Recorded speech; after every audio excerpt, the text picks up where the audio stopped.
जो सर पे रखने को मिल जाए नाल पाके हुजूर, तो फिर कहेंगे कि हाँ ताजदार हम भी। से भला हार जाएगा, बेटा अली का कैसे भला हार जाएगा, हर तीर हुरमला तेरा बेकार जाएगा। बेटा अली का कैसे भला हार जाएगा, हर तीर हुरमला तेरा बेकार जाएगा।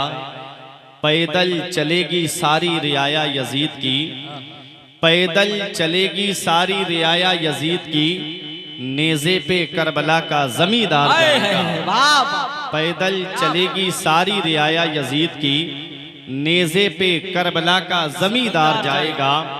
और एक शायर ने कहा था कि घर छोड़ दिया वादे मौला नहीं छोड़ा। मुजाहिद भाई, घर छोड़ दिया वादे मौला नहीं छोड़ा, कुर्बानी इस्लाम का जज्बा नहीं छोड़ा। घर छोड़ दिया वादे मौला नहीं छोड़ा, कुर्बानी इस्लाम का जज्बा नहीं छोड़ा। और सीने से लगा है कभी होठों पे है जारी, सीने से लगा है कभी होठों पे है जारी। शब्बीर ने कुरान को तन्हा नहीं छोड़ा, शब्बीर ने कुरान को तन्हा नहीं छोड़ा।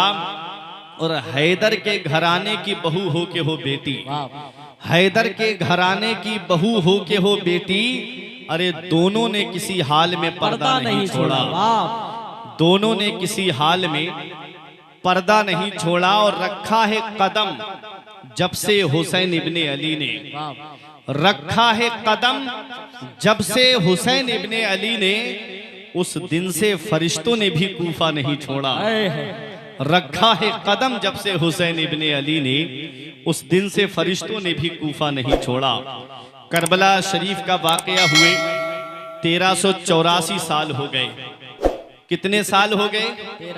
पीछे वाले भी जरा बोल देंगे थोड़ी सी देर। 1384 साल हो गए तकरीबन। इन 1384 साल को आप निगाहों के सामने रखें और जरा अपने हालात को देखें। आज जिस दौर में हम जिंदगी गुजार रहे हैं, ये दौर बड़ी मसरूफियत का दौर है, बड़ी मशगूलियत का दौर है।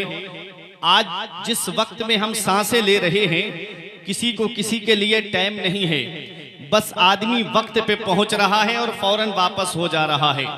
अगर किसी अजीज का इंतकाल हो जाए तो पूछने वाले पूछते हैं इतने करीबी रिश्तेदार हो, और जब जनाजा तैयार है तब आए हो, तो वो कहता है मैं मार्केट में दुकान खुली छोड़कर आया हूँ, मेरे पास इतना वक्त नहीं है, मैं कारोबार से लगा हुआ हूँ, आ गया यही गनीमत समझो।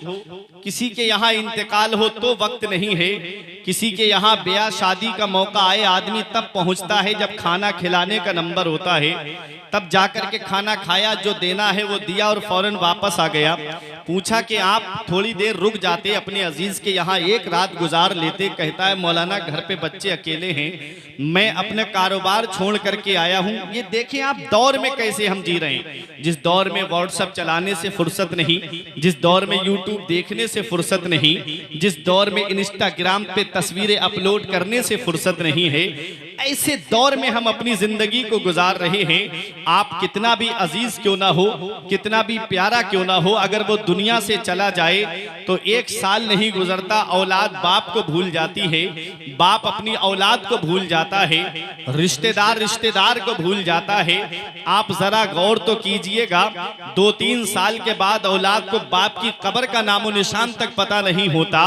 फिर वजह क्या है? मैं अपने अजीजों को भूल जाता हूँ। लेकिन 1384 साल हो गए, करबला मुझे आज भी याद है, करबला का आज भी मुझे पैगाम याद है। मेरी कौम के छोटे से छोटे बच्चे से आप पूछ लो कि करबला में क्या हुआ था, तो कह देगा कि करबला में नवासे रसूल इमाम हुसैन को शहीद किया गया था। करबला आज तक हमें क्यों याद है? बड़े बड़े हादसे हुए, बड़े बड़ी मातम की मजलिसें बर्पा हुई। आप करबला के बाद भी देख लो, बड़े बड़े हादसे हुए हैं, गरनाता स्पेन का नाम आपने सुना होगा, जहां कई सालों तक मुसलमानों की हुकूमत रही। मुसलमानों की हुकूमत खत्म कैसे की गई, मुसलमानों का दबदबा खत्म कैसे किया गया, मुसलमानों को आपस में लड़ाया गया। बर्बरी को तातारी से लड़ाया, तातारी को मराकश से लड़ाया। जब मुसलमान आपस में लड़े तो वो कबीलों में बट गए, और जब कबीलों में बटे आखिरी बादशाह अबू अब्दुल्ला गुजरा है।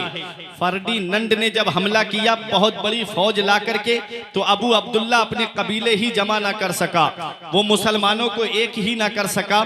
इसलिए अबू अब्दुल्ला के हमले की ताब ना ला करके उसके सामने सरेंडर हो गया और इस बात पे मुआहिदा कर लिया। फर्डिनंड ने कहा तुम हमें ये मुल्क दो, हम तुम्हारी सुरक्षा करेंगे, तुम्हारे बच्चों की सुरक्षा करेंगे। ये बात तय हो गई तो अबू अब्दुल्ला ने पहाड़ पे चढ़ करके खुतबा दिया था, मेरी कौम मैं तेरा मुजरिम हूँ, मैंने तुम्हारा सौदा ऐसे शख्स के हाथ कर दिया है, पता नहीं मेरे बाद वो तुम्हारी हिफाजत करेंगे या नहीं करेंगे। हो सके तो अपने इस बेटे को माफ कर देना, आज के बाद अबू अब्दुल्ला को तुम नहीं देखोगे। ये कहा और पहाड़ों में चला गया, फिर किसी को नजर नहीं आया। फर्डिनंड ने क्या किया, मुसलमानों को कश्तियों में बिठा के समंदर के दूसरे किनारे भेज रहा था। बीच समंदर में कश्तियां डिबो दी गईं, बीच समंदर में कश्तियां डिबो दी गईं, मुसलमानों को वहीं मार दिया गया।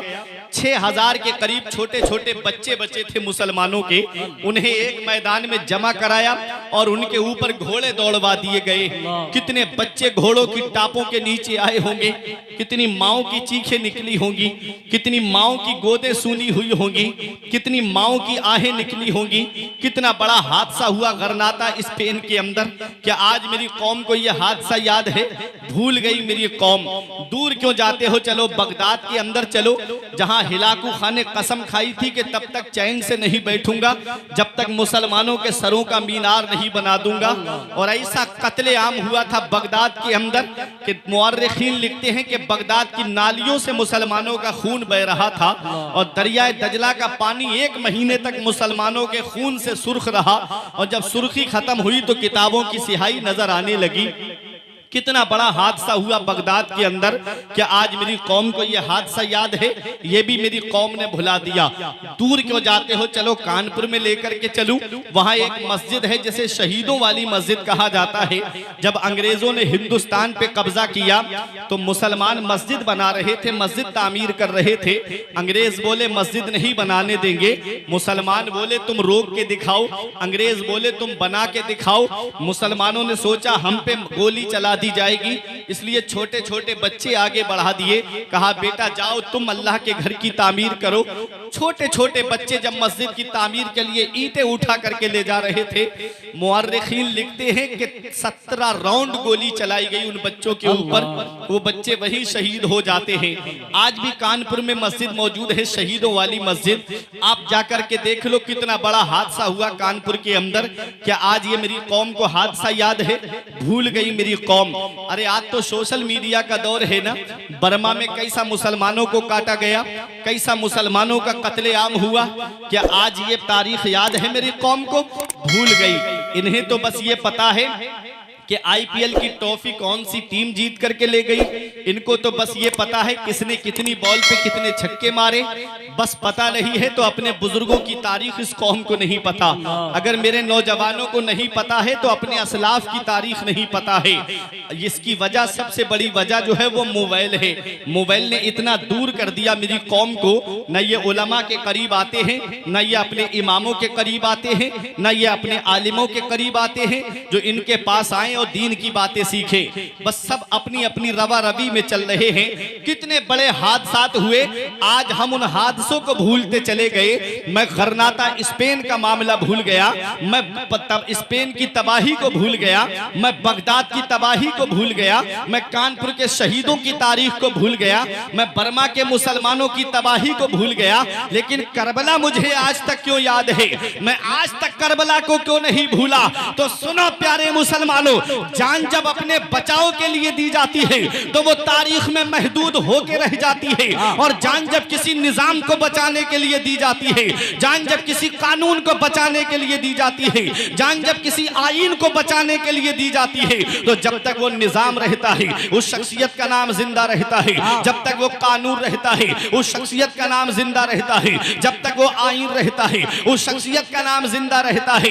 देख लो करबला के मैदान में हुसैन ने जामे शहादत अपने बचाव के लिए नहीं पिया है, नाना की शरीयत की खातिर पिया है, मजहब इस्लाम की खातिर पिया है। जब तक नबी की शरीयत रहेगी मेरे हुसैन का नाम जिंदा रहेगा, जब तक मजहब इस्लाम रहेगा मेरे हुसैन का नाम जिंदा रहेगा, जब तक मिंबर से खतीब खुतबा देता रहेगा हुसैन को याद किया जाता रहेगा, जब तक मस्जिदों से अजानों की आवाजें आती रहेंगी हुसैन को याद किया जाता रहेगा, अरे जब तक कुरान की तिलावत होती रहेगी हुसैन को याद किया जाता रहेगा। कौन हुसैन है? जिसने नाना का मदीना छोड़ा वो हुसैन, जिसने माँ की तुरबत छोड़ी वो हुसैन, जिसने भाई का रोजा छोड़ा वो हुसैन, जिसे रसूल खुदा की तस्वीर कहा जाता है वो हुसैन, जिसे सिद्दीक की सदाकत का पैकर कहा जाता है वो हुसैन, जिसे उस्मान गनी नूरैन जामिउल कुरान का मजहरे अतम कहा जाता है वो हुसैन। हाँ हाँ वही हुसैन जिसे मौला अली का नूरे नजर कहा जाता है,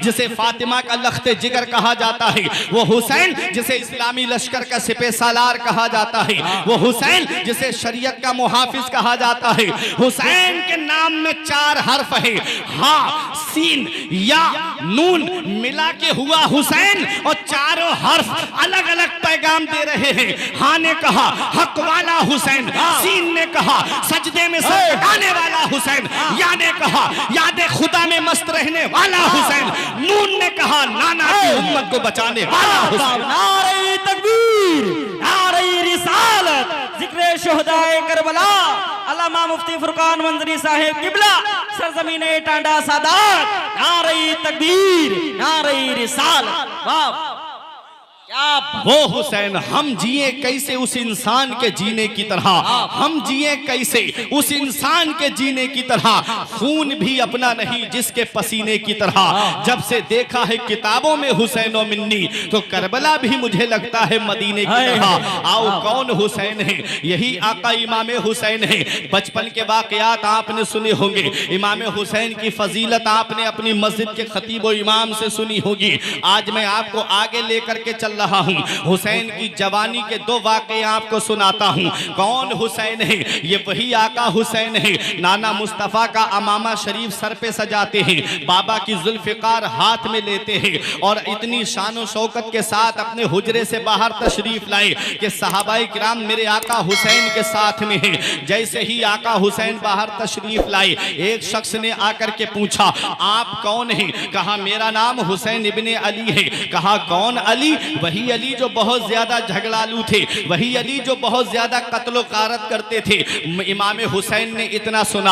आज का तरीका क्या है? अगर कोई किसी के बाप को गाली दे तो बेटा अपने बाप को गाली सुनना पसंद नहीं करेगा, वो उसको सजा देगा। लेकिन वह मेरे हुसैन तेरे सब्र तहम्मुल को सलाम, वह मेरे हुसैन तेरी बुर्दबारी को सलाम, वह मेरे हुसैन तेरे सब्र को सलाम। आका हुसैन ने देखा एक सहाबी तलवार निकाल करके उसकी गर्दन मारना चाह रहे थे। आका हुसैन ने हाथ का इशारा करके रोक दिया। मेरे आका हुसैन उसके पास में तशरीफ लाए, इरशाद फरमाया तू अगर भूखा है बता हम तुझे खाना खिला दे, तू अगर प्यासा है बता हम तुझे पानी पिला दे, अगर तू सफर से आया है आराम कर ले।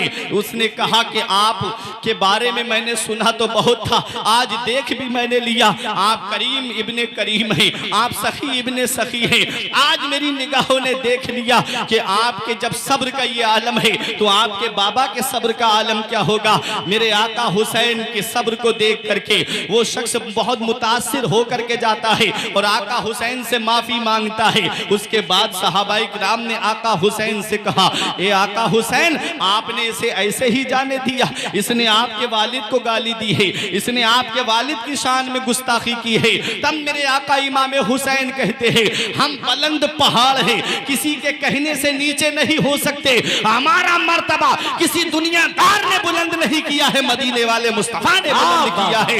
जमाने की निगाहों में वो रुसवा हो नहीं सकता, जमाने की निगाहों में वो रुसवा हो नहीं सकता। नबी कर दे जिसे ऊंचा वो नीचा हो नहीं सकता। सुभान अल्लाह, सुभान अल्लाह। आका हुसैन का मर्तबा मदीने वाले मुस्तफा ने बुलंद किया है। अब और आगे सुनो मेरे आका इमाम हुसैन की शान। आका इमाम हुसैन को पता चलता है कि नबी के प्यारे सहाबी हजरत उसामा इब्ने ज़ैद दुनियाए ज़ाहिरी से तशरीफ ले जाने वाले हैं और सख्त तकलीफ में मुब्तला हैं। आका हुसैन उनके घर पे तशरीफ लाते हैं। देखो बीमार को देखने जाना ये मदीने वाले मुस्तफ़ा की सुन्नत है और बीमार को देखने जाने में कितना सवाब है। आज हम हुसैन का जिक्र तो सुनते हैं, आज हम हुसैन की बातें तो सुनते हैं, आज हम हुसैन की तारीफ को तो सुनते हैं, लेकिन हुसैन की अदाओं को अपनाते नहीं हैं। सिर्फ हम हुसैन का के वाक़े को सुनकर के चले जाते हैं, लेकिन हुसैन का किरदार क्या है उस किरदार को नहीं अपनाते।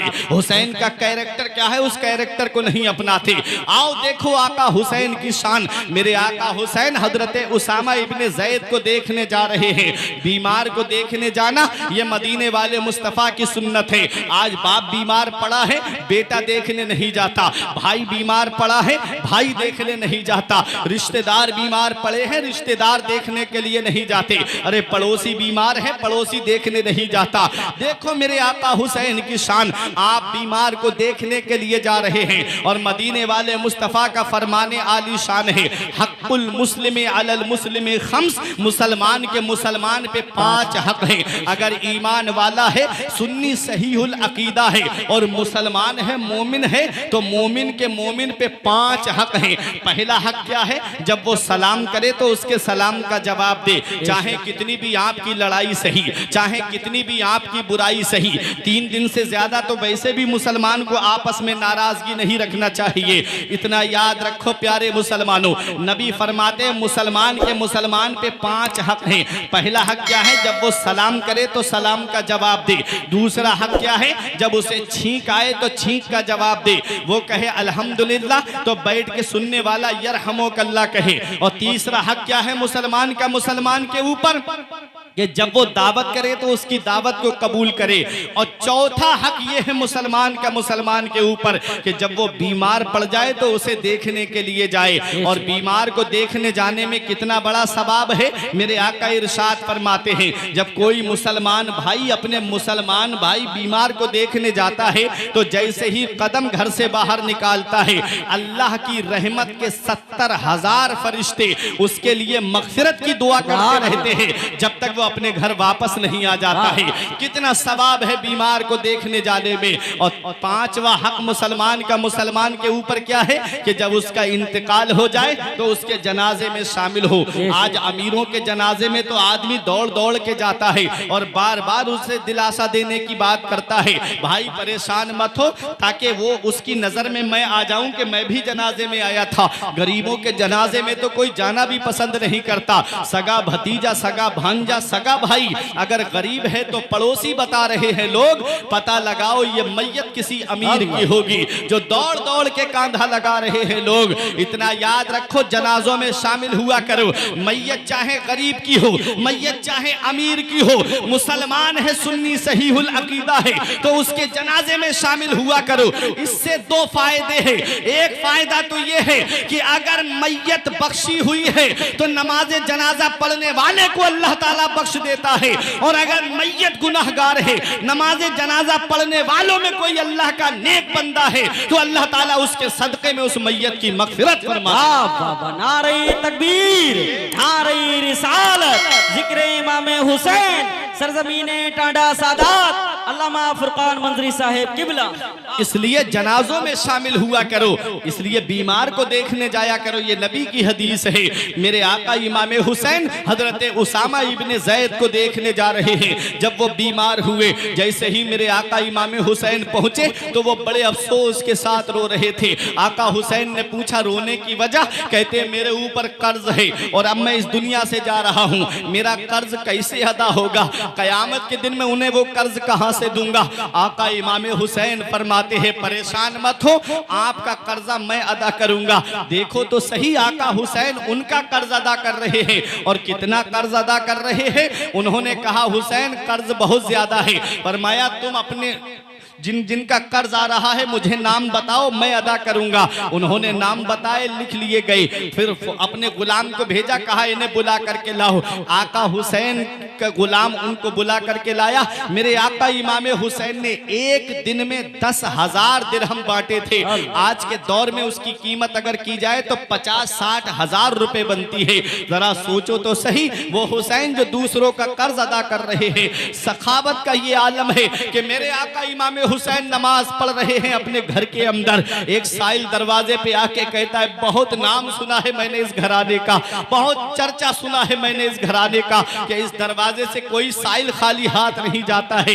ये उसने लिख करके अंदर भेजा। आका हुसैन नमाज पढ़ रहे थे, जवाब आने में देरी हो गई। उसने फिर लिख करके भेजा, बड़ा नाम सुना था मैंने लेकिन मैं मायूस जा रहा हूँ। आका हुसैन नमाज से फारिग हुए, 2 दिरहम की थैली आपके घर में रखी हुई थी, उठा करके लाए और लाने के बाद साहिल से कहा, जरा ठहर जा, तूने बहुत जल्दी कर दी, अगर आज थोड़ी देर और रुक जाता तो हम तेरी और मदद कर देते। इस वक्त हमारे घर में सिर्फ इतना ही है, ये हम तुझे दे रहे हैं, तू ये समझ लेना कि तूने हमसे कुछ मांगा ही नहीं है और हम ये समझ लेंगे कि हमने कुछ दिया ही नहीं है। खुद खाते नहीं थे, औरों को खिलाते थे, खुद खाते नहीं थे, औरों को खिलाते थे। कैसे साबिर थे मोहम्मद के घराने। सुभान अल्लाह।